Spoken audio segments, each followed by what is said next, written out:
So welcome to this fourth and the final session of the summary of fifth Adhyaya of Srimad Bhagavad Gita. We start with the gratitude to the Lord and to our Guru Parampara, to which this knowledge has been preserved, protected and passed on from generations.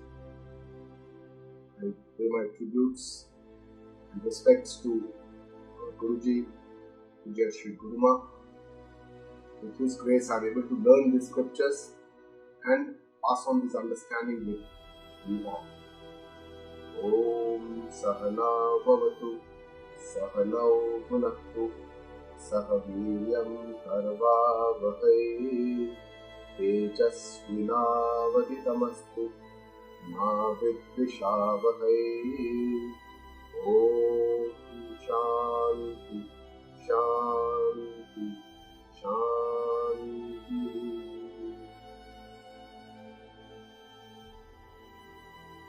So before going to the summary of the fifth Adhyaya, let us recapitulate what has been so far happened in Srimad Bhagavad Gita on the battlefield of Kurukshetra, Mahabharata.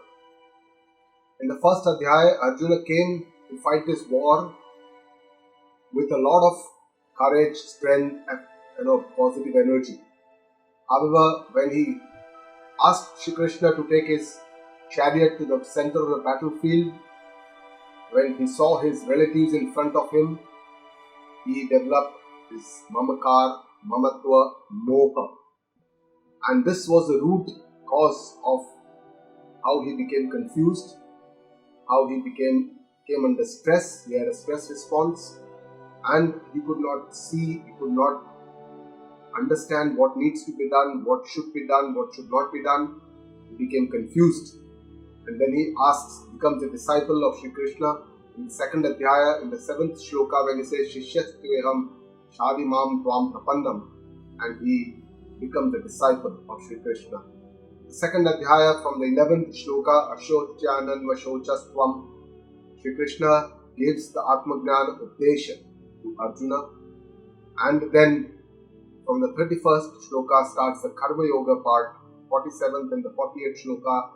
As you know, Karmanye Vadikaraste Mahapaleshu Kadachana, the principles, Chatur shloka of Karma Yoga.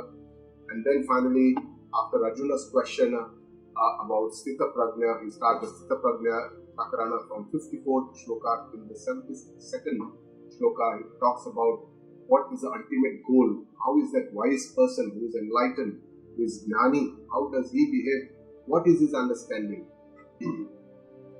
The third Adhyaya was more detailed description of Karma Yoga, where Lord Shri Krishna describes all the attitudes of Karma Yoga. Karma Yoga is not work which is shown or done outside. It is a skill, it is an attitude which is inside when we do our karma. So we don't have to change our karma, but we have to learn to do this karma in such a way that these karmas don't bind us. They are done with particular attitudes. And then in the fourth Adhyaya, there is a lot of talk about the Jnana, Prakarana and the Karma. How with this understanding, if we can do this Jnana, with this understanding, if we can do the Karma, we can go from Karma to Akarma. That is Karma Sannyasa. Jnana se Karma Sannyasa, Akarma tak. How do we reach that place? So the third Adhyaya, the attitudes of Karma Yoga were very well described. One is surrender to the Lord, Ishwararpana Bhava. Whatever we do as our Kartavya Karma, as our Dharma Karma, as our Swa Karma, we should try and surrender to the Lord, to please the Lord, and as if it is His order. He has given me this duty, He has given me this role, different roles in this life where I have to do my role in the best possible way. As being a nimitta, as being an instrument in this entire cosmic, the universe, where everybody has been given their own role, and we should do it so that we don't get attached to it, attached to the karma phala. We don't get the kartrutva abhimana behind this karma that I am the doer, and we do perform all our several duties, our roles in life in the best possible way. And wherever we get fruits of the actions, We understand that this is a prasad from the Lord. We accept it as a prasad buddhi. So we accept prasada and share it with everyone else. So these are the attitudes of Karma Yoga. In the 4th Adhyaya, Krishna talks about the incarnations, why he incarnates, yada yada hi dharmasya, glanir bhavati bharata, for dharma, for pratisthana. Then paritranaya sadhunam vinashaya cha dushkrutam. So all this, why he incarnates, what is his original swarupa and how he comes with the yoga maya, how he incarnates, he talks about that. And then he talks about the actions of the jnani and their virtues, their attributes of a jnani, and then describes the 12 yagnas, how we can think everything is Brahma, everything is the Lord, how we can see His grace everywhere in this universe. And finally he talks about the Jnana Mahima. So from the last 8 shlokas are regarding the Jnana part. But in the final shloka of the 4th Adhyaya, the 42nd shloka, finally, after talking all these karma, jnana, Shri Krishna tells Arjuna, Tasmat ajnana sambhutam, Ritstam jnanasinatmanaha, Chitvainam sanshayam yogam, Atishto tishta bharata. Means, Arjuna, the root cause of all the problems is ignorance, ajnana. So with the help of your jnana sina, just like the sword of knowledge, you kill all your doubts, all your sanshaya. They are there in your Atmana, you have to kill them, you have to destroy them, and then you stand up. Yogam atishta uttishta bharata. So he says, you do your karma yoga, stand up, get ready and fight this war. Do your dharma yuddha. So the final message is, do your karma. And that's why Arjuna gets confused. He's still not very clear whether I should fight the war or whether I should do karma sannyasa and go and learn and devote myself to this jnana sadhana and understand this self-knowledge. So he's confused. And the 5th Adhyaya starts with this confusion of Arjuna. The first shloka is his question again, his doubt he creates between Sankhya Yoga, the knowledge, and the Karma Yoga. So what is better? Karma sannyasa is better, whether I should take sannyasa, renunciate and go for this jnana sadhana, or whether I should be a grahastha, do my karma, do my duties, whatever kartavya is given to me, what is best for me. And in the first 6 shlokas, Lord gives these answers and he shows how both of them are the same. It's not adequate or not proper to see both as differences. And then he talks about the attributes of a Sankhya Yogi, a Karma Yogi, talks about the Jnana Yoga and a Karma Sannyasa. So basically this is a Sannyasa Yoga or a Karma Sannyasa Yoga.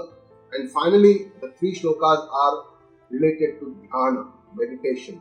And this is a link to the 6th Adhyaya, which is the Dhyana Yoga. So let us start with the first shloka of the 5th Adhyaya. To summarize the entire 5th Adhyaya, I would recommend that you please go through all the previous presentations, 3 presentations of the 5th Adhyaya before seeing this presentation, because this is more like a summary of what has been said. The detailed description of each and every word or the meaning is given in the individual sessions. Arjuna uvacha sannyasam karmanam krishna punarayogam cha shansasi yachreya etayorekam tanme bruhim sunishchitam. So Arjuna asks this question, whether karma sannyas is better, Krishna, or yoga, karma yoga is better. What should I do? You have first praised karma yoga and you have also praised karma sannyasa, so I am confused. Please tell me what is beneficial for me. एक बताओ मुझे कि मुझे क्या करना है. Don't please confuse me. Don't tell me this is also good, this is also good. Tell me one thing that I need to do. And this shows Arjuna's confusion. It also shows that he is willing to learn. It also shows that he is ready to ask questions wherever his confusion is there. He wants to clear his doubts. And in Vedanta philosophy, this clarity is very, very important. And that is how most of the Upanishad Jnana is transmitted between the Guru and the Shishya, by the Shishya asking questions to the Guru and the Guru clearing the doubts. So this has been the parampara of our Jnana parampara, how with questions and answers this confusion is cleared. So Bhagavan says, Shri Bhagavan Uvacha Sannyasa karma yogascha nishreyasakaravubhau tayostu karma sannyasa karma yogo vishishyate. So Lord Krishna tells him that both are good. Both karma sannyasa, renunciation and karma yoga, both are shreyasa karavubhau. Both will lead to kalyana. Both are shreyas. Shreyas marg means it leads to mukti, it leads to freedom. That is a shreyas marg. All the other three marga, the dharma, artha and kama, are the preyas marg. They don't lead to freedom.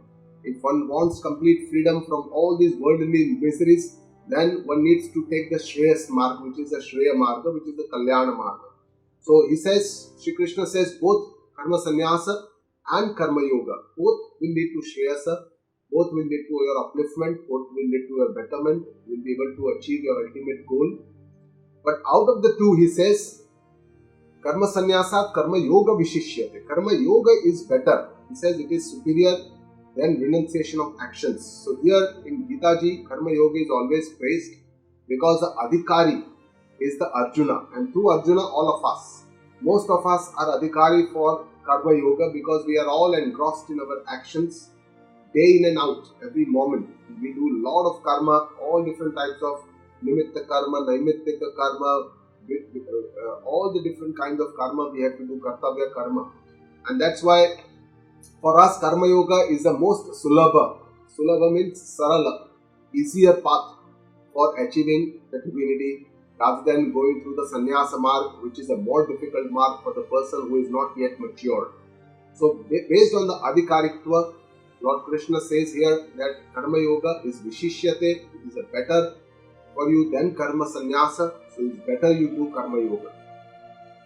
And there is an eligibility for renunciation. Everybody cannot take renunciation, everybody cannot be a sannyasi, because this person must be matured enough. He must have neutralized his raga, dvesha, faced with viveka and vairagya, and he must have developed sanyama and control over his mana, indriya, must have significantly reduced his expectations and desires from this world, must be able to enjoy isolation, be in isolation, not be lazy, and devote his time to jnana sadhana, and remains tatastha in the worldly affairs. If this as the characteristics are met, then that person is eligible, suitable, is a candidate for sannyasa. Otherwise, for most people, 99%, more than 99% of people will be eligible only for karma, because they will not have this kind of characteristics, that kind of tivra vairagya which is necessary to become a sannyasi, and then one pointedly determine yourself to this jnana marga.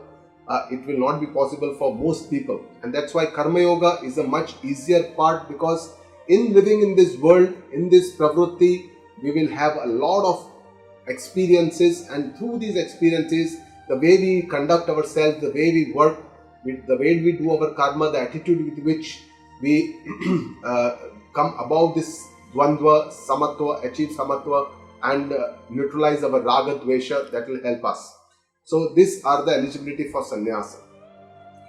Jneyah sa nitya sannyasi yo na tveshti na kankshati nirdvandvo hi mahabaho sukham bandhat pramuchyate.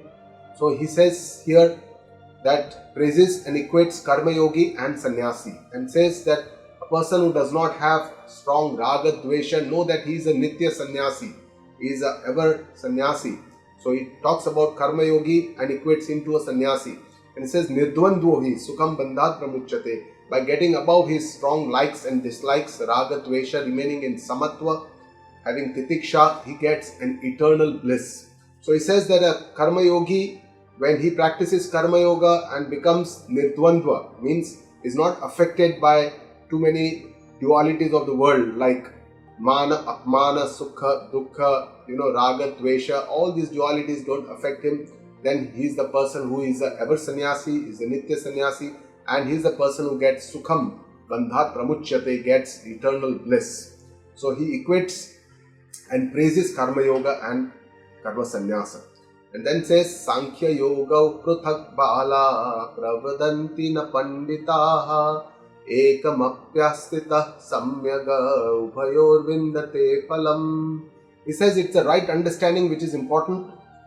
And he says Sankhya and yoga, they give different fruits. That is said by Pruthak Bala. Bala means children. People who are not knowledgeable, children are generally immature, and that's why it is said that. And here the Bala would mean people who don't understand the scriptures. What scriptures try and say, they will say that, oh, Gnana Yoga Sannyas is different marg, it's a Nivrutti marg, and this Karma Yoga is a Pravrutti marg. This is different.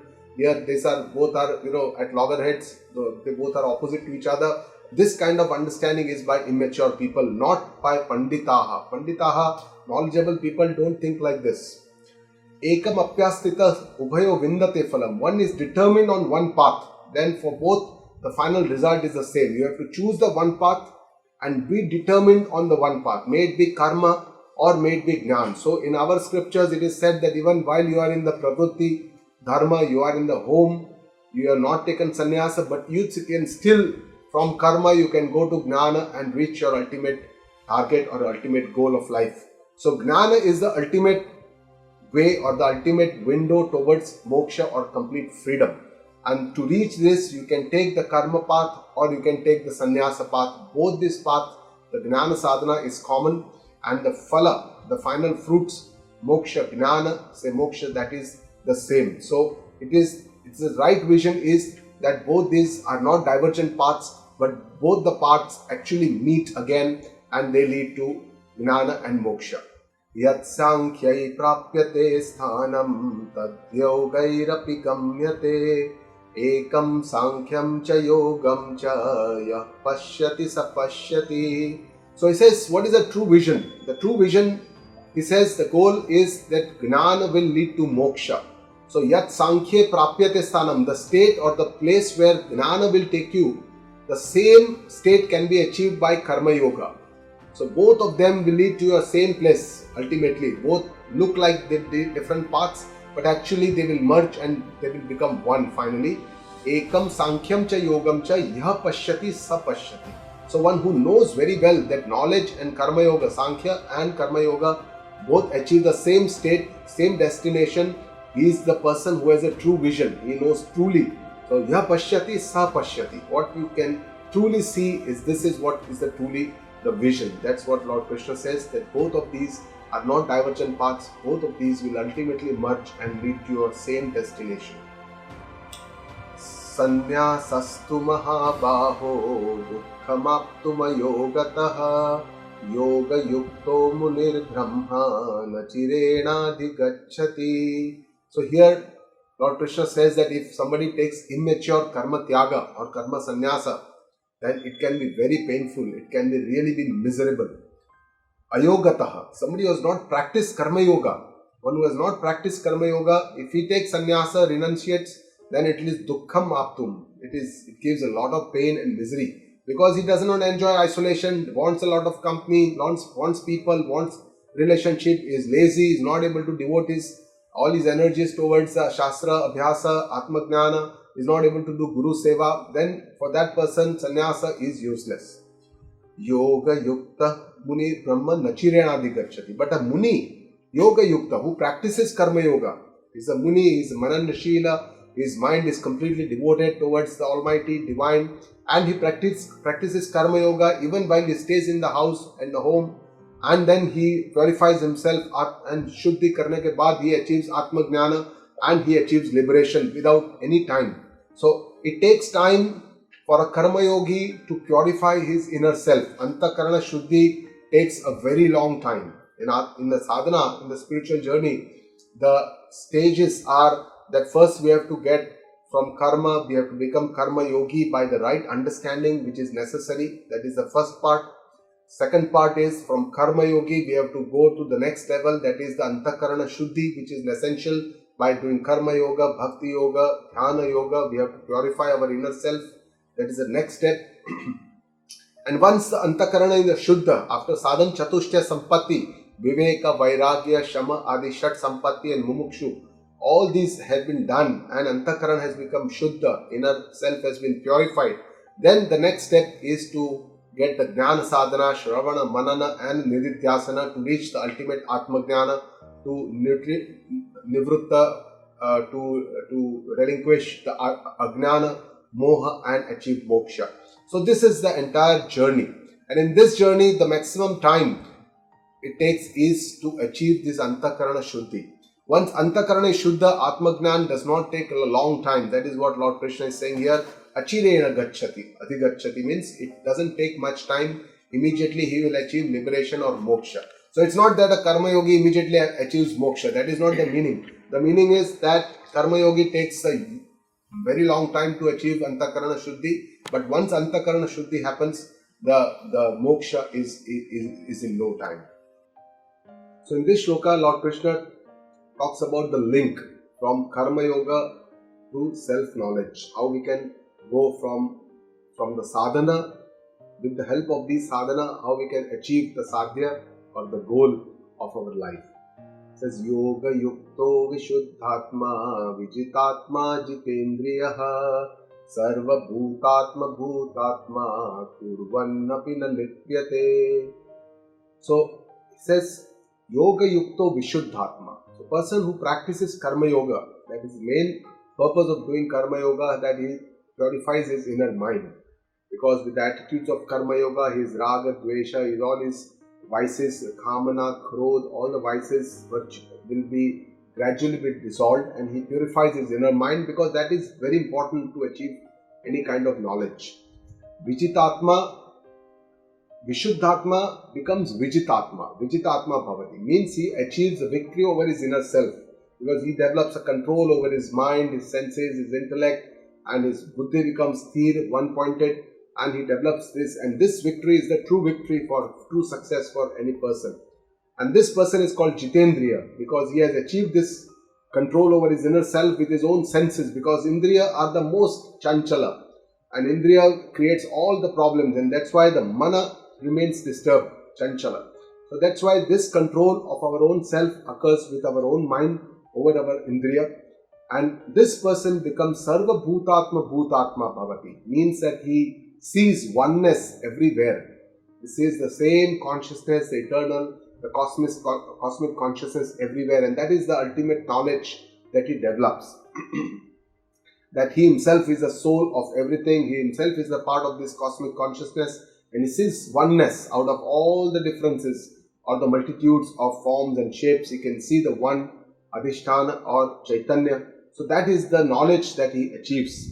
And in such a person, even while he is in action, Kurvannapi na Lipyate, does not get bound by these actions, because he understands that he is not the Karta. The Karta is this Anatma, Sharira, Indriya, Mana, Buddhi, but he is the Atma Swarupa, which is Akarta, which is not doing anything, is not attached.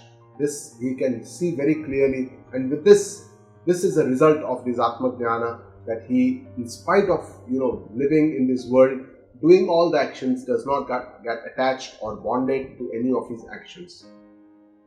And what is that understanding? Next two shlokas, Lord Krishna says, what is that understanding of the wise? How does he not get attached? Even though he lives in this world, even after he gets this Atma Jnana, he lives in this world, he does all the karma, he does all the actions. So in these two shlokas he says, Naiva kinchit karomiti yukto manyeta tattvavita Pashyan shrunuvan spushan jigran ashnan gachan swapan shwasan pralapan visujan gruhanan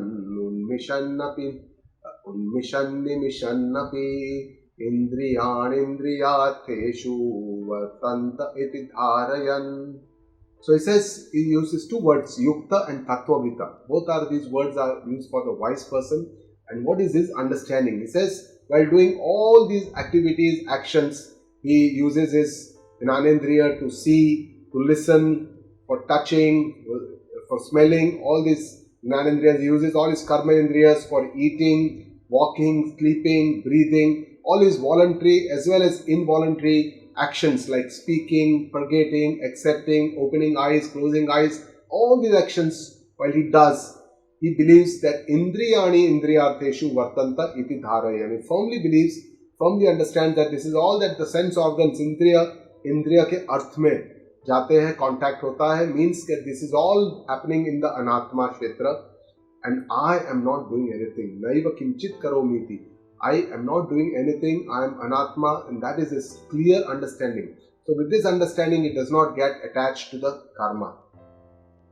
So that is the main difference between the wise and the unwise, the Gnani and the Ajnani. The wise identifies with the Atma, and that's why he is free of Kartrutva Abhiman and he is also free of Karma Bandhan. Whereas the unwise Ajnani, he always gets identified with the Anatma. He is not identified with his true self, but is identified with his body-mind complex, the Indriya, Mana, Buddhi, Ahankara.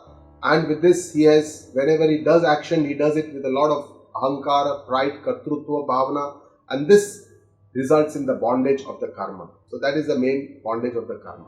Brahmanyadhaya karmani sangam tyaktva karoti yaha lipyatena sapapena padmapatra mivambhasa.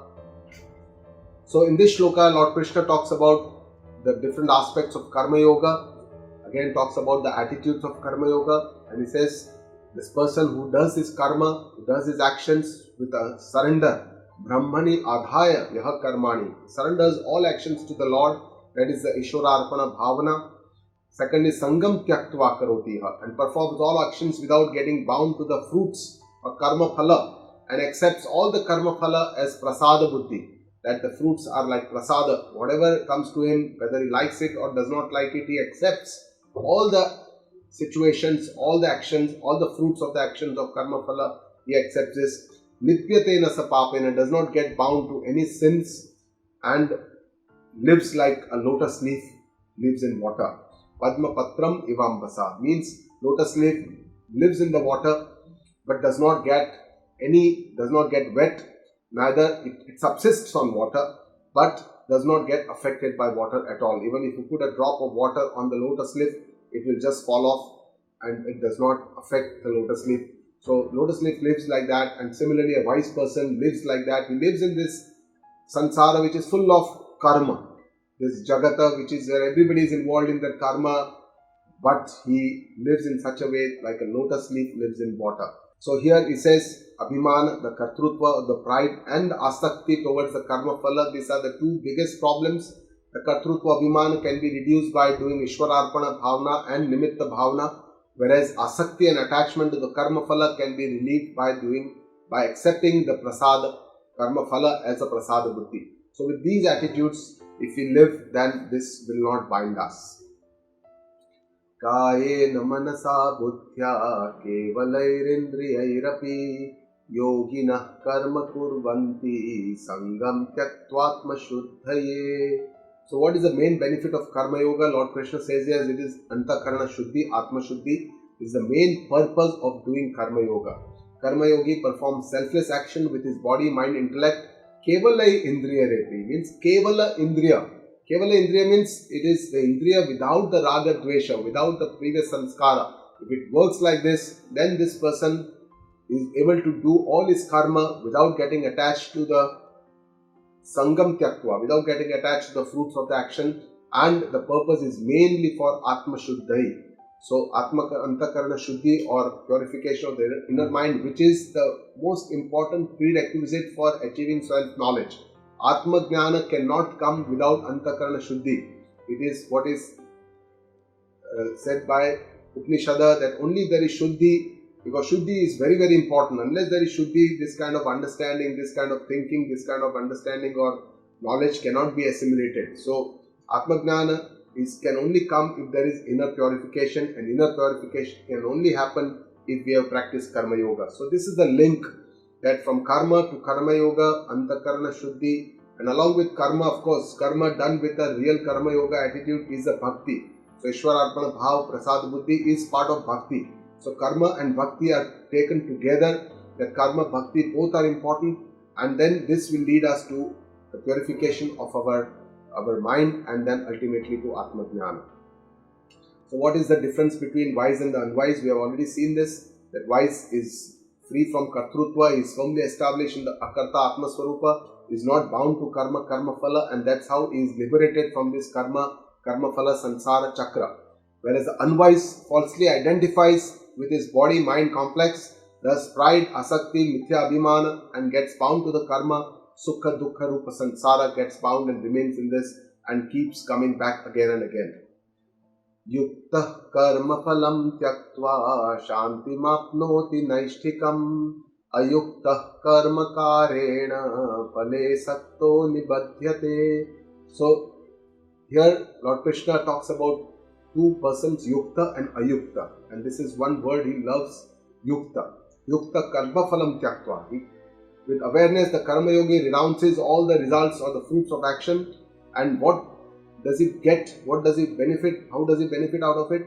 He achieves the eternal peace. Shantim apnoti naishtikam. Naishtikam means which stays there, everlasting peace. And this is what he achieves, the karma yogi. Because as his raga dveshas become neutralized, his mind becomes quite quiet, still. He accepts whatever is given. He sees the larger design of this universe, and that's how he becomes much more quieter. So on the journey, the spiritual journey, a sadhaka will feel this as he practices karma yoga. His mind becomes more and more quiet. He is able to accept, feel the inner peace amongst all the commotion and the noise. And what happens to the ayukta? Ayukta kama karena. He is unaware. This person acts by his own desires, selfish motives, and he phale sakto nibadhyate. He remains attached to the results of the whatever karma he is doing. So yukta is a person who is aware about his pride, kartrutva. He believes that we should do it with the nimitta bhavana so that we can neutralize our kartrutva. He is not attached to the karma phala. Asakti is aware about this karma phala asakti. He is aware about Ishwara Arpana Bhavana. He is aware about the grand cosmic design of this Lord. And he keeps samatva in the mind, does not get affected by the ups and downs of life. So, keeps a balance in life, whereas Ayukta is a person who does not have any this kind of understanding. So, Nishkam Karma, a lot of time it is said that Karma Yoga, how can it be done without any desires? But this is a wrong understanding of Karma Yoga. It is not that there are no desires. There is definitely a prayojana. There is definitely a purpose behind all actions. So there is no action which is without a purpose or an intention. May it be a selfish or a selfless, may it be sakama or nishkama. So all actions definitely have a purpose, an intention. But selfless actions, nishkam karma, have the motive, prayojana is different, and the prayojana of selfish action is different. So prayojana is different. Desires are always there. Prayojana is more like a vritti in the antakarana, and this purifying this vritti is what is the part of our karma yoga or the sadhana.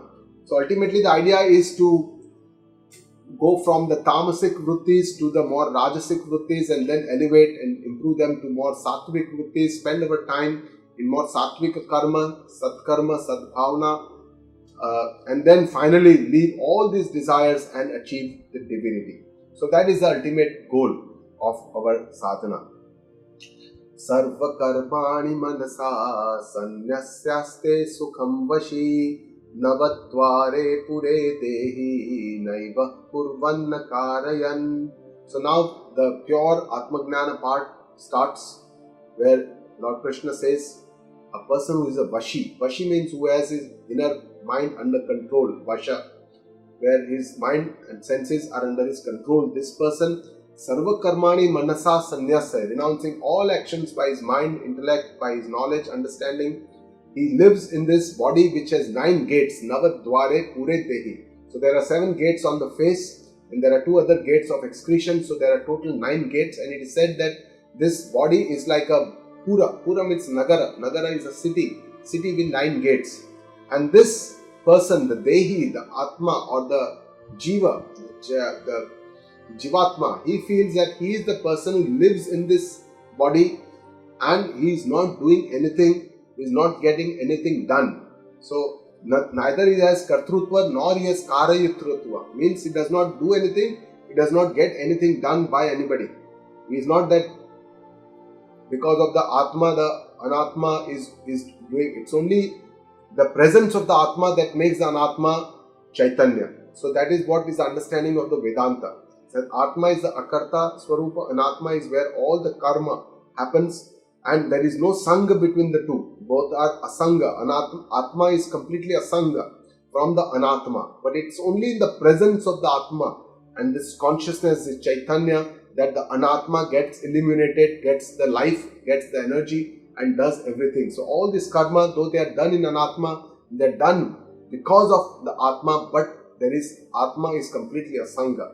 So this is the understanding of the wise person, and he lives sukham aste. In this city with 9 gates, this body, he lives very happily, very, very happily with eternal bliss. So we all live in our body, but most of us don't recognize that we are living in our body. Most of us feel that, we are the body, we are the person, we are the, being, but we never think that we are sitting. It's something like when we are sitting in the car and the car is moving, we say, I am moving. We don't realize that I am sitting and the car is moving. But we identify ourselves with the car and we say, I am going, I am moving, I am going to this place. So that is how is the understanding. Na kartrutvam na karmani lokasya srujati prabhuhu na karma phala sanyogam swabhavastu pravartate. So this is a description of the pure Atma Swarupa, consciousness, and Bhagavan says here that lokasya srujati prabhuhu. For the world, for this world, loka, Prabhu here does not mean the incarnate Lord. It means the Atma Swarupa, because this is the prakaran of the Shuddha Atma Swarupa Gnana, and that's why it will mean Atma or Purusha. Does not create the Kartrutva, Karmani, Karma Phala Sanyoga. All these things, Kartrutva, doership, Karma, and Karma Phala Sanyoga, the attachment, all this does not happen, is not in the Atma. So this is where it says Swabhava Pravartate, but happens in the nature. Swabhava means Prakriti, the nature, Anatma, which is Anatma Kshetra. So here it does a clear distinction between Atma, Anatma. All these karma, Kartrutva, Karma Phala, Sanyoga, attachments, all these are part of Anatma. They are not the part of the consciousness, but they are part of the Anatma portion, that is the body, the mind, the intellect, the Indriya, all these are the Anatma portion. So Prakriti is of two types, the Jagata and the Sansara. So Prakriti Parampara, which the God has created, is the nature cycle, which is called Jagata, which is a kind of Sukha. It is quite happy, there is no problem. But when the Jiva comes in this Jagata, he adds a lot of his own judgments and he creates the Sansara, because he has a lot of judgments. I like this, I don't like this, this is good, this is bad. We keep putting labels on things, and this judgmental attitude of humans creates the Sansaras, creates the problems, creates all the miseries. And the root cause of this is, of course, Ajnana, which presents in the individual as Avidya, and collectively it presents as Maya. So it is part of the same Maya, then this is Avidya. And only Atma Jnana can liberate this person from Sansara. So Jagat plus the Jeev, when he puts all these, it creates a Sansara, which is the cause for bondage. Jagat itself is very Sukhad. So for the Atma Jnani, for the person who is Atma Jnana, his Jeev Parampara is already neutralized. He doesn't have any Sansara, because he does not have Raga Dvesha, he does not put labels, he does not have judgments, he does not have very strong likes, dislikes, he does not have very strong expectations, he accepts whatever comes to him, and that's why he doesn't have any Dukkha or Sansara. For him, it's only the Prakriti or the nature cycle which is ongoing. He has to live till his body is there, he performs all the actions with utmost dedication, whatever needs to be done, he does his duty, but he does not get attached and does not get the bondage. Nadatte kasyachit papam na chaiva sukrutam vibhuhu ajnanena vrutam jnanam veda muhyanti jantavaha. So here again, Lord Krishna gives a good viveka between what is Atma, Anatma, what is Purusha, what is Prakriti. It says Vibhuhu, the omnipresent consciousness, eternal consciousness, the cosmic consciousness, Atma. Na adatte kasyachit papam na eva sukrutam. Sukrutam means papa and punya. So the Atma does not perceive or does not have or does not keep any sins or good deeds, neither papa nor punya. It is not there in the Atma. It says it is only because of the Ajnana, and because the self-knowledge is obscured by this ignorance or Ajnana, and which is the cause for the bondage or all these attachments which are there in the Anatma. And this creates all the Papa, Punya, Sukha, Dukkha, all this is created in the Anatma. It is not in the omnipresent consciousness. Vibhuhu, usme nahi hai ye. Anatma mein hai, Atma mein nahi hai. So in these two shlokas, Lord Krishna clearly makes the Atma, Anatma, Viveka. He says God does not create any Sukha, Dukkha, Sansara All this is created by the Jeev because of his ajnana. He creates all the miseries. It is all self-created by us. It is not created by, we commonly blame the Lord to give me so much of dukkha, this, that, the other. But we don't realize that it is not that he has created this dukkha. It is all out of our ignorance that we have created this. And the only solution to this is Atma Swarupa Jnana, which will destroy this wheel of ignorance, and the vision of the reality will become completely clear. Jnanena tu tadajnanam yesham nashitam atmanaha tesham adityavach jnanam prakashayati tatparam. So here Lord Krishna gives an example of sunlight, and he talks about the jnana, that one whose ignorance is destroyed by this Atma Jnana. Just like a sunlight illuminates, everything. When it comes, it destroys the darkness and illuminates everything. Similarly, when the Jnana is prapta, Jnana is not something that we have to achieve or it is produced. It is just we have to know. So when this self-knowledge occurs, it illuminates this consciousness. It shows us not just Swaprakasha, shows us our own real self, but also Paraprakasha. It shows us that this consciousness is the one which illuminates everything in this universe.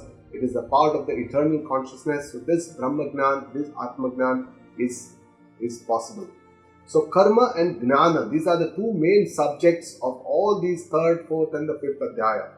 And this are very important because these are the two things that we in our lifetime always devote all our time to. Either we are doing some karma, either we are in action, or we are learning something, we are understanding something, we are in the jnana. So whether karma is more important, jnana is more important.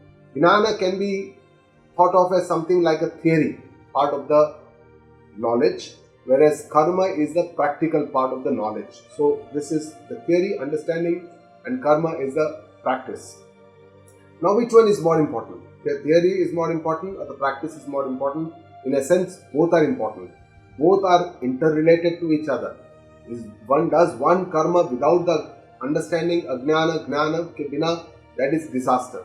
If we just keep accumulating knowledge and we don't practice, then it is also disaster, because then we cannot assimilate that jnana in ourselves. We don't know, we have not done the practice part.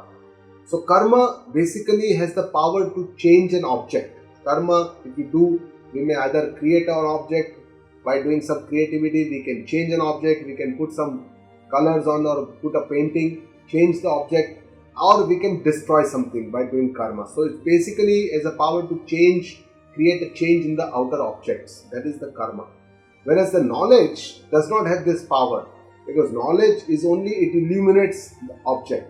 Basically whatever is the object, it will tell us. Suppose there is a red flower, and it will tell us with the Chakshu Indriya, will tell me that this is a red rose, and that is the knowledge. So it illuminates, it just shows what is, rather than creating any change in the object.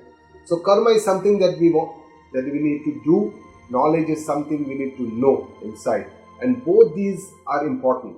So we have to do and know, because once we do, we know, and we have to know and we have to do, because we know with the understanding. If we do, then it is even better. Now Atma is not an object, and it is not to be changed. It need not be changed. It just needs to be known. It is already there. This consciousness is everywhere. It is eternally. We are all part of that. But we have to understand this. We have to know this. We have to feel this. We have to perceive this. And it is there. We need to know this. So this jnana is not something that we need to produce, but we need to know. So Atmajnana is only to be known. It is not to be done. So karma has a limit. Karma cannot lead us to jnana. Karma can lead us to antakarana shuddhi. Karma can lead us to the jnana sadhana. But finally, at the end, it is said that it is the divine grace, of course, and it is that knowledge, that understanding, which is the most important for us to lead to that freedom or the moksha that we all want badly in this world. Tad buddhayastadaatmanam tannishthaastatparayanaha gachantyah punaravrittim jnana nirdhuta kalmashaha. So in the first line of this shloka, Lord Krishna talks about the 4 steps of the Jnana Sadhana. After Antakarana Shuddhi, what we need to do to achieve this Jnana, how we can reach to this ultimate knowledge that he has shown. He says, Tad Buddhayasta. We have to surrender our intellect, meaning we have to make a firm resolution, because the function of the intellect, the buddhi, is to take decisions. So we have to take a firm decision that we want to go on this path, we want to understand this divinity, we have to reach to the Supreme, and for this we need to do Shravana. Shravana is the Vedanta Shravana from the Guru Mukha. So we have to learn from the learned person, we have to learn this by their teachings. And after the Shravana, Tat Atmanam, we have to aspire to become one with the Atma, because after Shravana, there will be a lot of doubts. We may be in Trikoti whether to do this or this. The karma is good or jnana is good, just like Arjuna. We may also have many questions, what we should do, what we should not do. So these doubts, this sanshaya, have to be weeded out from our mind by a process called manana. And manana uses a lot of logic, a lot of prakriyas, a lot of methods, so that we can remove this sanshaya or these doubts. And then the third step is tannishtha. We have to have our firm resolution that we want to change our previous sanskaras and develop new sanskaras. So anatmakar sanskaras have to be changed to atmakar sanskaras.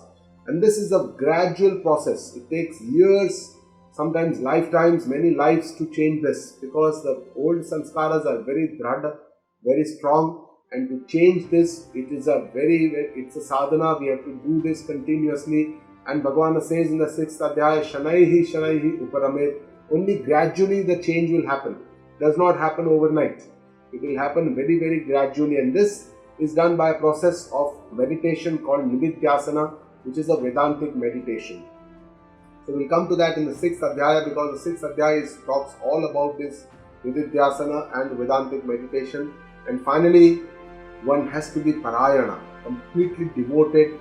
The only goal is Paramatma, only goal is Brahma, Atma, that is the only goal. And with this, if we Parayana and we devote ourselves to this Jnana Sadhana, we will definitely reach there one day. So this is a Jnana Sadhana. In the second line, Lord Krishna talks about the 2 phala of this Jnana, Atma Jnana. And he says it is the freedom, the mukti. Jnana Nirdhuta Kalmashaha means all the impurities are destroyed, are washed away by this Atma Jnana, because it is so pure, it is so pious that it will destroy all our impurities, make our mind completely clean and pure. And Apunara Gachanti means we achieve liberation from this. Punarabhritti means coming back again and again in this Sansar Chakra, coming back, going back, coming back, again going, coming back. So we don't have to do this. We are released from this cycle of birth and death, and we achieve what is called as a moksha. And this moksha, what Apunarabhrittim, is the moksha after the death, because this is the absence of coming back. So this is called Videha Mukti. But that is not the main goal of the Vedanta Jnana. The main purpose of Vedanta Jnana is the Jivan Mukti.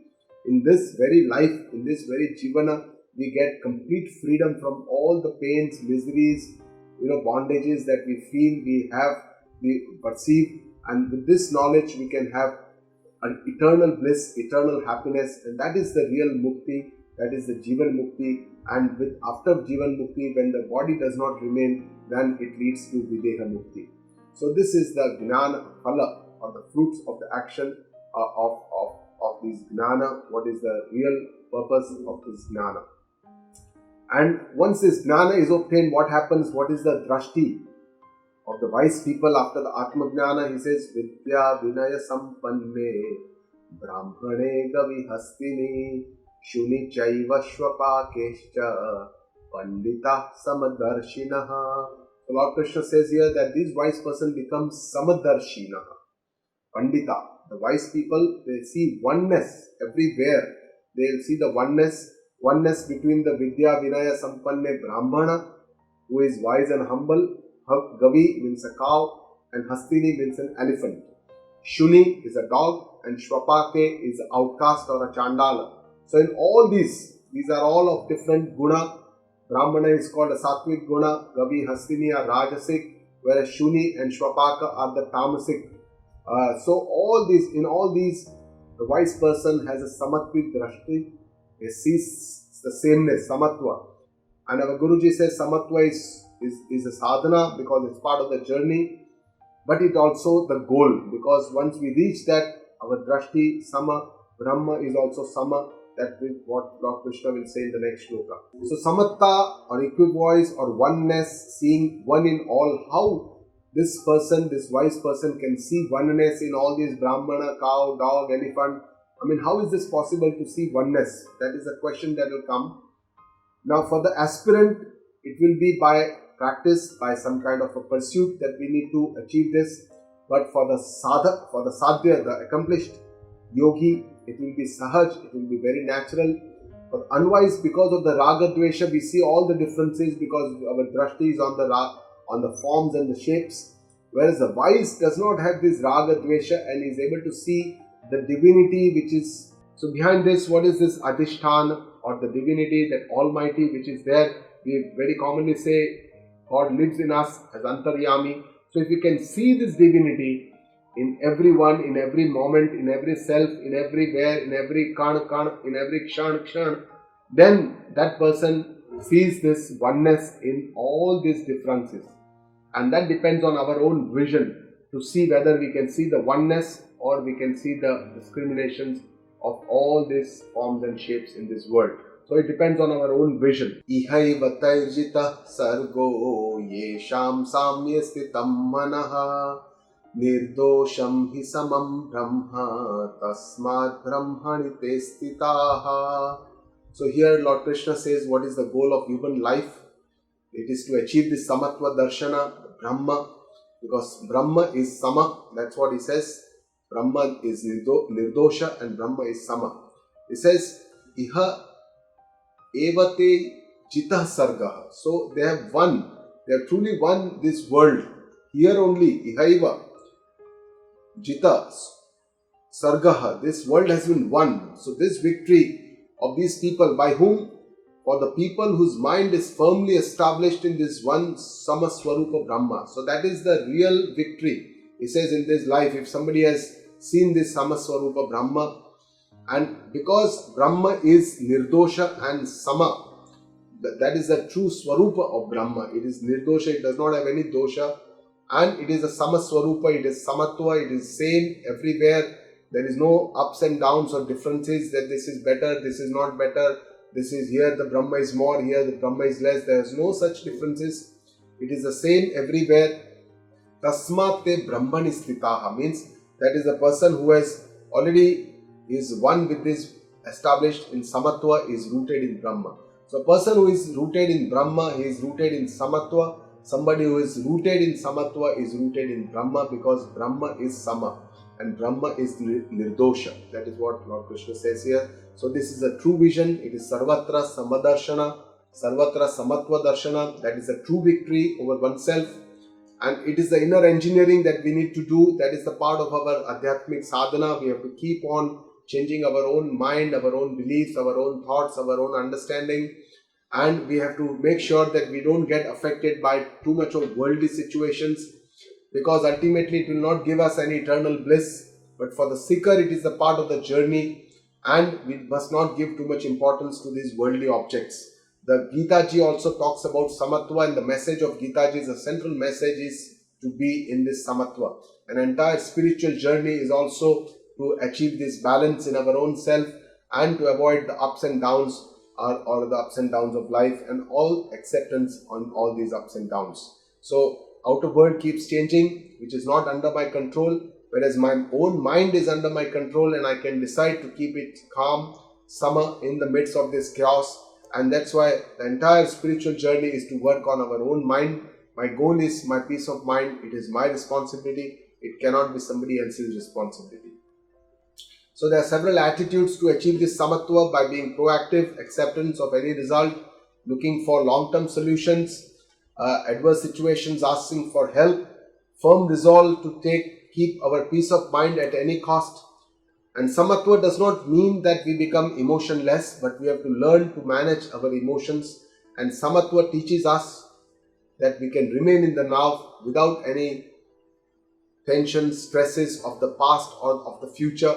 And so we live in the present moment, in the now. न प्रहस्येत् प्रियं प्राप्य no द्विजेत् प्राप्य चाप्रियं स्थिरबुद्धिरसम्मूढो ब्रह्मविद् ब्रह्मणि स्थितः.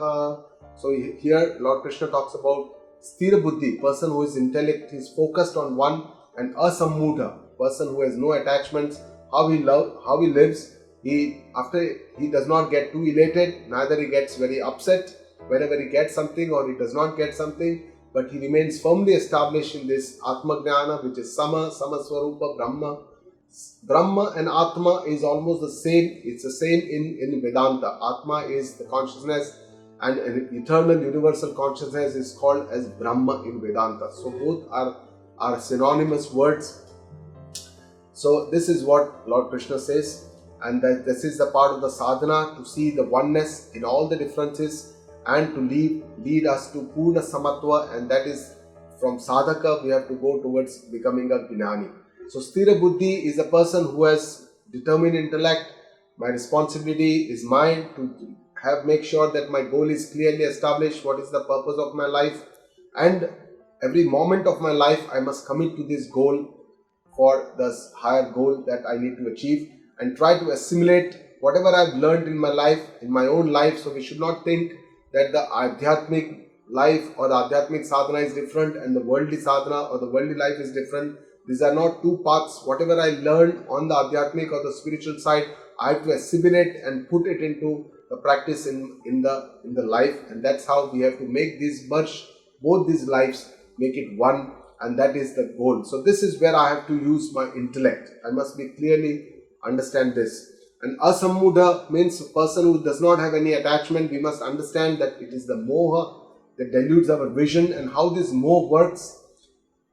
False identification is the first thing. Ahankara, I, with my body, my mind, and then with this false identification, we feel that all this is mine. These are my loved ones. These are my people. These are my friends. These are my parents. These are my family.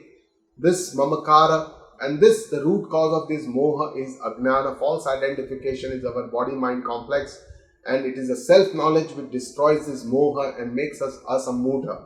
So Gnani does not have any identification with his body-mind complex, and that's why he is completely nirmohi, does not have any attachments, and he lives in this world without, like a Padmapatra Mimam Basa. In the next shloka, Lord Krishna says, what is the understanding of this Gnani, and that where is the real happiness, whether it is outside or whether it is inside. It says, Bahya Sparsheshva Saktatma Vidyatmani Yat Sukham Sabrahma Yoga Yuktatma Sukhamakshayam Ashnute. It says, Bahya Sparsheshu Saktatma, that the seeker or the Jnani is unattached to the outer happiness by the contact of the senses with the objects, because this is the outer happiness, and what he does is he obtains his eternal happiness in his own self by meditation. Sabrahma Yoga Yuktatma, the balanced person who is firmly connected with the Brahma, he experiences the everlasting happiness or the divine bliss. So here Lord Krishna talks about two things. One is the outer happiness and one is inner happiness. What is this? Vishaya Sukha, outer happiness which comes from the objects, whereas Atma Sukha is something that comes from inside. And Upanishad always tells us that all our happiness is inside us. So Vishaya Sukha comes from outside, externally from the objects, and this is by the sanyoga or samsarga with the senses, that is the indriya and the Vishaya, the objects. And this is more like a dependent Sukha. It is paradhin, because we are dependent on the objects. We are dependent on the objects for that happiness. And it is very transient. It satisfies us very transiently, and then again that desire happens. So it gives rise to a lot of anxiety, especially when this object is not available to us. Then we become more stressful, and Ajnani live in this world like this, craving for this Vishaya Sukh, which does not help him to progress.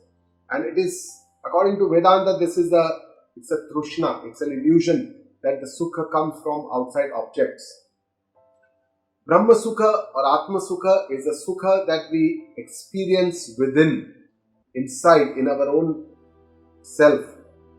So when we talk of outside and inside, the body is also outside. Body is not inside us. What is inside us is our, we are talking about our mind, our intellect, our soul. That is what we are talking. Because here, senses need not be in contact with the objects. It is independent. It is permanent, everlasting. It keeps us fully satisfied. It gives us eternal peace. And the wise people, they get their sukha or their happiness from inside. So Sikar who is on the journey, he has to first learn to let go some Vishaya Sukha, because Vairagya is important. You have to first try and let go some Vishaya Sukha, some Vairagya must be there, some Mahatva Buddhi in the worldly affairs. By understanding, by this Vairagya is by Viveka, it's by the right understanding that this Vishaya is not going to give me everlasting peace or happiness that I want. With this understanding, we keep leaving this let go, and this let go of the Vishaya is not like, it's a negative way. Vairagya is not a negative connotation that you have to suppress the desires. It is not like that. It's a false understanding. Actually, it's a sublimation of these desires. Means with the right understanding, we just let go them.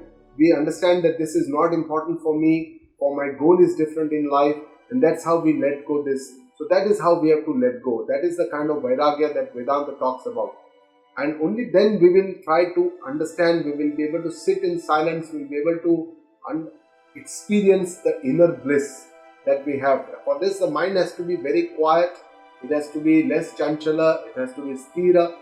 With this, if we do meditation, then we will see and we will experience, we will feel this inner bliss or the Atma Sukha or the Brahma Sukha. So the wise person, he is one with this inner happiness, and it does not crave for external happiness.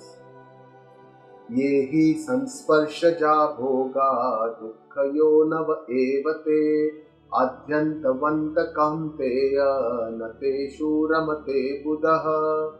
So in this, Lord Krishna deprecates the sense gratification. He says that they cause dukkha. They are the cause for. We believe that these sense objects give us happiness, pleasure. Lord Krishna tells us that no, they are dukkha yonava, they give you miseries. So because our understanding is not the correct understanding, then sansparsha ja bhoga means the pleasures that we obtain by the contact of the senses with the outer objects. Sansparsha means contact.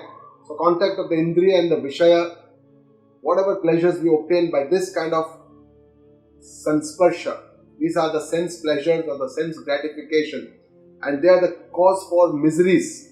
Because transiently we may feel the pleasure, happiness, we may feel it, it's not that truly we are happy, but because they don't remain there, they are adhyantavanta, they are very transient, they come and go. But because they don't remain there, when they go away, we again feel the pain, we again feel the misery. Why this object is not there, why this person is not with me, so that gives me the pain. That is one. And if I don't get it again, if I have a liking, I have a raga for that particular object or particular person and I don't have it, then I'll feel again the pain. So all this pain and misery is because those objects are all transient. This happiness that creates, they are all transient, they are adhyanta vantaha. So clearly Lord Krishna says, this is the nature and we have to see it in this way. So wise do not indulge in them. Na teshu ramate buddha. The wise people don't indulge in these kind of sense pleasures, sense gratifications, because they are all very transient, they come and go, they are not eternal, they will not give eternal peace, they will keep us paradhin, dependent on outside, they will not make us completely happy, and that's why the wise people don't indulge in them. So what Lord Krishna wants us to do, we are of course, human beings want happiness, that's what we want. All our actions, all our inactions, everything that we do in this life, everything that we don't do is for getting happiness, becoming happy. That is the primary thing for everyone. And we also don't want any pain along with this happiness. We want Shuddha, pure happiness, only happiness. And we want this happiness to be permanent. We don't want it to be temporary. We don't want that happiness to come and go away. So essentially all of us want moksha. But we don't know that we want moksha. That we want this permanent happiness. We want this permanent peace of mind. We want to be eternally happy. This is what all of us yearn for. but we are not aware about it, and that's why we run in different or wrong direction to get happiness. But this is what we all yearn for, is what is moksha. It is the freedom, complete freedom from all the pain, miseries of this world, and becoming happy ever, all the time, is what we all want. But unfortunately, uncontrolled sense gratification is not going to give us this. It's the opposite actually. It will give us more pain. It will not make us happy. And that's why we have to understand that this Ishvara Srushti, the Jagat, is a Sukhada, but the Jeev Srushti, the Sansara, is the Raga Dvesha, it's the Dukhada. And that's why if we just remain indulging in these kind of sense pleasures and gratifications, we will not be able to understand this Atma Sukha or inner self, which is the eternal happiness, because the Swarupa of our inner self is a Sat, Chit and Ananda. Ananda is the bliss, it is the eternal bliss, that is the Swarupa of this Atma or the consciousness. But we will never be able to feel this if we persist our senses in these external objects and go for this gratification. Shaknoti haivaya sodum prakshavira vimokshanat kama krodha bhavam vegam sayukta sasukhi naraha. So again, in this adhyaya, Lord Krishna talks about Kama and Krodha, because these are the two biggest problems for us. It will not allow us to experience this eternal bliss, that divine happiness that is there as our Atma Swarupa. It will not allow us, and that's why he again and again stresses this in almost all adhyayas, that Kama Krodha Bhavam Vegam. It's a big, who is a truly happy person? He says Sasukhi Naraha. That is a truly happy person who is able to control in this very life, is able to control the forces of desire, the impulses of desire and anger. He says Kama Krodha Bhavam Vegam. There is an impulse with which they come, and this force or this impulse of desires and anger is it is our responsibility to control this. Nobody else can do that for me. I have to do this work for myself, and I have to do this in this very life before the death, before Sharira Vimokshana, before the body comes to an end. I have to do this work. And that person who has done this work, he is the true yogi. He is a Yukta Purusha, he is a yogi, and he is a really happy person. That's what Lord Krishna says here. And that's why we have to control our Kama Krodha. Of course, it is a difficult, and that's why Lord Krishna is stressing again and again, because these are the root of all the other vices. All the other vices like Moha, Lobha, greed, attachments. Mada means our pride, Katrutva, Abhimana. Matsarya is jealousy. All these other vices come because of Kama Krodha, and Kama is the central, because Kama, if it is not, our desires are not fulfilled, it will lead us to anger, Krodha. So Kama is the central vice, and we must realize that my peace of mind is my most valuable asset, and I have to make it a priority. You must understand that if I don't have peace of mind, I will not progress in this life, not on the spiritual, neither in the worldly world also. And for this to manage, there are several temporary and long-term solutions that we have seen, how to manage this Kama and Krodha, how we can, use all these temporary solutions. And we should not accept anger as a vice. We should accept anger as a vice. We should never justify anger, and we should take a firm resolution to come out of it. And daily we should make resolutions and do introspection so that we can come out of anger.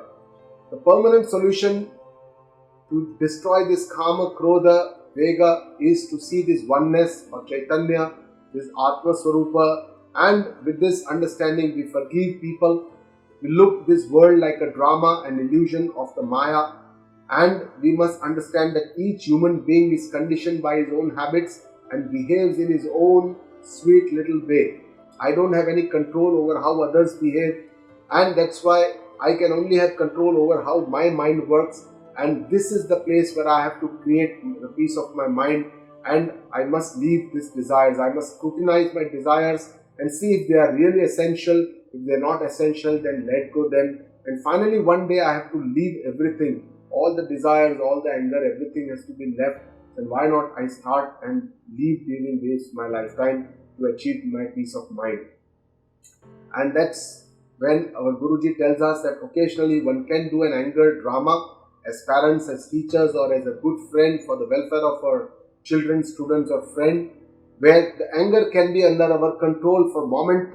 We may become angry to give a point, to tell a particular message, and next moment I am back to my original self. I don't have any raga, dvesha, I don't insult somebody, I have my peace of mind which is established. And again, God stresses, we must remember that kama, krodho, bhavam, yogam, one who controls his sasukhi naraha is a person who is truly happy, who is able to control his anger and desire. And this is something that we must do it, we must do it now, and we must not postpone or postpone these kind of things for the future. Yontah sukhontara rama tathantara jyotireva yaha sayogi brahma nirvanam brahma bhutodhikachati. So Lord Krishna talks about the attributes of the wise, who is antar sukha, whose happiness is inside, his antarama, his peace, pleasure is also inside, and his antar jyoti, his light of knowledge is also inside. That is a person who is a yogi, who is one with the Brahma, and he achieves this liberation. Brahma nirvana adhigachati, achieves the moksha. Labhante brahma nirvanam rushaya shina kalmashaha chinnadvedhaya tatmanaha sarvabhuta hite rataha. So he calls these rushayaha, rishis, who have seen this tattva. They are, how do they live? They live for the betterment of others. Sarvabhuta hite rataha yatatmanaha. Their mind, senses are under control. Chinnadveda, they have cleared all their doubts in their mind about Jagata, Jiva, Ishvara. Kshena kalmashaha, all their sins have also been washed off completely. And these rishis, they achieve this moksha, freedom from all these worldly affairs. So again, tattva is the foundation or the adhisthana, which is the anaropitakara, where there is no identification of form. It is the essence. Just like mati is the essence for all the different forms like ghata, or suvarna, or is the gold is the essence for all the gharanas or all the forms and shapes of different jewelry. So similarly, the root element tattva is the essence, the pure eternal consciousness is the essence, is the adhisthana on which all these forms and shapes can be adhyasta or are adhyasta. And that tattvam, that you are the one with the eternal consciousness, this oneness is the ultimate climax or the knowledge of the Vedanta. This aikya, this oneness, ours with the entire universe is something that we have to understand. Kama krodha viyuktanam yatinam yata chetasam abhito brahma nirvanam vartate viditatmanam. So in this shloka, this is the final shloka of the 5th adhyaya, culmination of the Sankhya Yogi. He says, Kama krodha viyuktanam, devoid of these desires, anger, yatinanam, who constantly puts efforts, yata chetasam, whose mind is balanced, viditatmanam, who has known his self, his own self. That person achieves and lives in eternal peace, becomes truly independent, and that is the completion of the first adhyaya. And now the last 3 shlokas of the 5th adhyaya are about dhyana, because this is a link to the 6th adhyaya, which is the dhyana yoga. In the 27th shloka, Krishna says, Sparshan krutva bahir bahyan chakshushchaivantare dhruvoho prana panau samau krutva nasabhyantara charinau. He says, in meditation we have to control our thoughts, keep the outer objects, the thoughts of all the outer objects, we should keep them outside. All our external objects should be outside. Even if they are inside, we should just keep it outside during meditation. Focus our eyebrows or our gaze on the center of the forehead, Agya Chakra. Keep our prana and apana, the breathing inside and outside, in balance, and keep our breath in balance by practicing pranayama, because there is a close relationship between the breath and the mind. The moment the prana or the breath becomes sama or controlled, the mind also quietens down. So this is how Lord Krishna tells us to do meditation.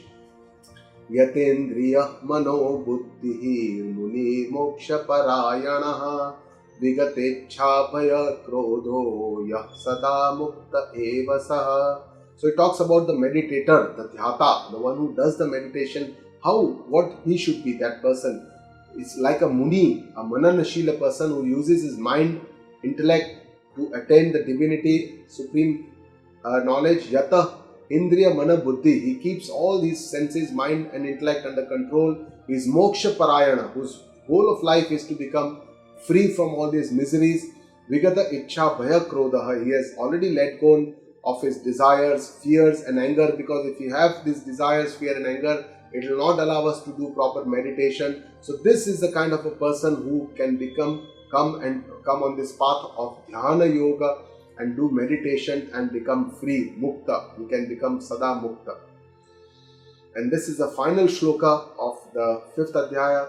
Bhoktaram Yagna Tapasam Sarvaloka Maheshwaram Surudam Sarva Bhutanam Punyatva Mam Shantim Mruchyati.